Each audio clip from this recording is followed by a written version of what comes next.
আসসালামু আলাইকুম সবাইকে। গুঁড়া দুধ দিয়ে বেবি সুইটস বানাতে গেলে অনেক সময় সাদা মিষ্টিগুলো গলে যায়, আবার অনেক সময় কালো মিষ্টিটা বেশি শক্ত হয়ে যায়। তো আজকে আপনাদের জন্য নিয়ে আসলাম নো ফেল বেবি সুইটস মিষ্টির রেসিপি। চলুন তাহলে দেরি না করে মিষ্টিটা বানিয়ে ফেলি। একটা বাটিতে হাফ কাপ গুঁড়া দুধ নিয়ে নিচ্ছি। দিয়ে দিচ্ছি হাফ টেবিল চামচ সুজি, 1 টেবিল চামচ ময়দা, আর দিয়ে দিচ্ছি 2 চিমটি বেকিং পাউডার। আপনারা চাইলে 1/8 টিস্পুন বা 1/4 টিস্পুনের হাফ নিতে পারেন। বেকিং পাউডার বেশি দেওয়া যাবে না, তাহলে ফেটে যাবে। এখন এই শুকনো উপকরণগুলোকে ভালোভাবে মিশিয়ে নিচ্ছি।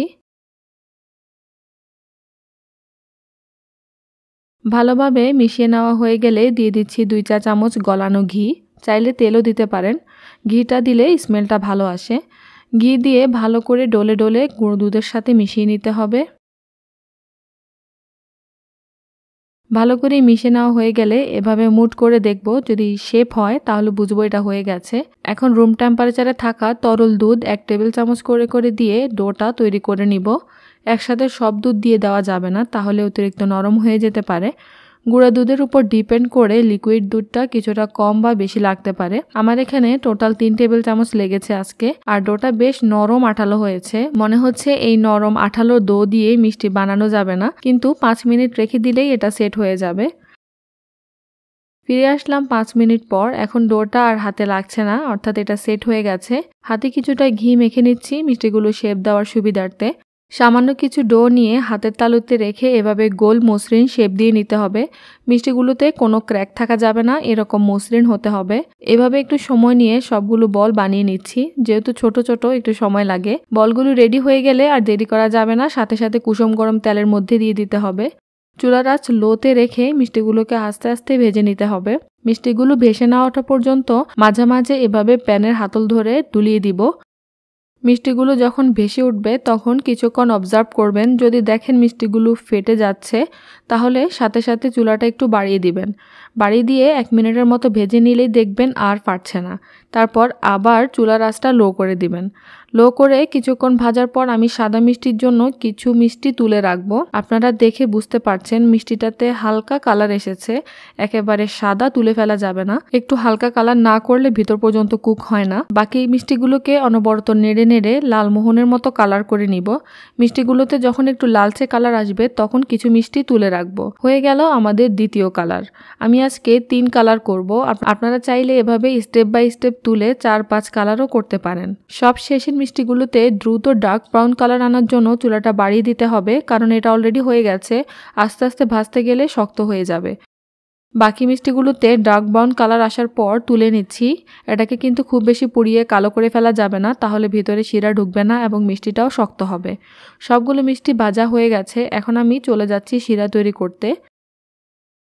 শিরার জন্য একটা প্যানে নিয়ে নিচ্ছি 1 কাপ চিনি, সেই সাথে দিয়ে দিচ্ছি 1.5 কাপ পানি।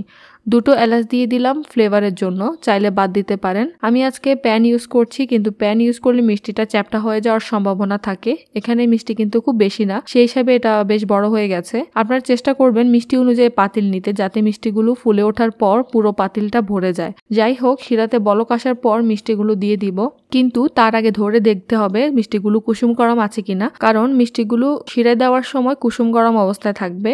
গরম মিষ্টি গরম শিরায় দেওয়া যাবে না। মিষ্টিগুলোকে নেড়ে চেড়ে ঢাকনা দিয়ে দিলাম। মিডিয়াম আছে 5 মিনিট এটাকে রান্না করে নিব।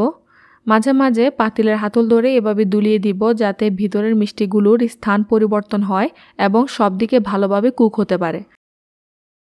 ফিরে আসলাম 5 মিনিট পর। এখন আমি হাত দিয়ে মিষ্টিগুলোকে একটু চেপে দেখব নরম হয়েছে কিনা। মিষ্টিগুলো নরম হয়ে গেছে, তার মানে এটা কুক হয়ে গেছে। যদি আপনার মনে হয় মিষ্টিগুলো এখনো নরম হয়নি, তাহলে আরো কিছুক্ষণ রান্না করে নেবেন। চুলাটা বন্ধ করে দিয়ে ঢাকনা লাগিয়ে দিলাম। এখন এইভাবে মিষ্টিগুলোকে শিরাতে রেখে দিতে হবে মিনিমাম 2 থেকে 3 ঘন্টা। ফিরে আসলাম প্রায় 5 ঘন্টা পর। মিষ্টিগুলো শিরা খেয়ে একেবারে ভারী আর রসে টইটুম্বুর হয়ে আছে। সবগুলো মিষ্টি একসাথে কতটা কালারফুল লাগছে, মাশাআল্লাহ। আমার কাছে এই মিষ্টিগুলো অনেক কিউট লাগে, বাচ্চাদেরও অনেক পছন্দের। আর মজার ব্যাপার হচ্ছে 3টা কালারের মিষ্টির টেস্ট কিন্তু 3 রকমের হয়। আমার কাছে সাদা কালারেরটা খেতে বেশি ভালো লাগে। এখন একটা একটা করে 3টা মিষ্টি আপনাদেরকে ভেঙে দেখাবো, তাহলে আপনারা বুঝতে পারবেন এটা কতটা জুসি আর সফট হয়েছে। কালোটা লাল সাদার তুলনায় কিছুটা শক্ত হলেও ভেতরে পর্যন্ত কিন্তু রস ঢুকে যায়। বিভিন্ন রকমের ডেজার্ট আইটেম স্পেশালি জর্দা সাজাতে এই বেবি সুইটসগুলো ব্যবহার করা হয়, আর সেগুলো ছাড়াও শুধু শুধু এই মিষ্টিগুলো খেতেও খুব ভালো লাগে। আশা করছি আপনাদের কাছে রেসিপিটা ভালো লেগেছে। ভালো লাগলে একটা লাইক এবং কমেন্ট করে আমাকে সাপোর্ট করবেন, যাতে এইরকম আরও মজার মজার সহজ মিষ্টির রেসিপি আপনাদের উপহার দিতে পারি। তো সবাই ভালো থাকুন, সুস্থ থাকুন, এই দোয়ায় আজকে বিদায় নিচ্ছি। আসসালামু আলাইকুম।